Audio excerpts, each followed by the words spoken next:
Okay, so 20 years ago, I was working in a defence think tank on a concept called transnational sovereignty. And what it suggested was that basically, if you were in a village somewhere in the world and you had a cell phone, you could be getting better government services from the US government or associated companies than you were getting from your own government. So, for example, healthcare over the internet, you could deliver that with AI now. Mapping, satellite pictures, AI, that means you could get farming recommendations, you could get real-time intelligence about prices, you could get data on crop disease, all that kind of stuff. And one of the core functions that government gives is identity. Well, that's going to Sam Altman and his eyeball scanners.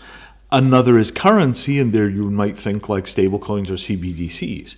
So if the US government really gets real about, like, okay, we're going to run the world from the internet. If you have a place that nobody else really wants to give you government services, you can have American ones. You can have our currency, you can have access to our medical AI, you can have access to our farming database, you can have access to our GPS mapping systems.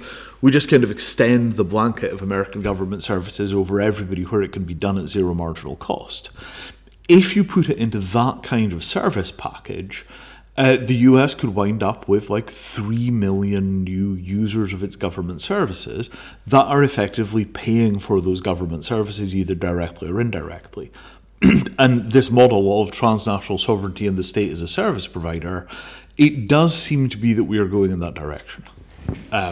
Whether or not that's an integrated policy understanding or it's an emergent property of the current configuration of players in the space, kind of hard to say, but a lot of very, very smart, very mercenary, very imperial technology builders are around the White House right now, and it may well be that they have a clear vision that is not a million miles from this.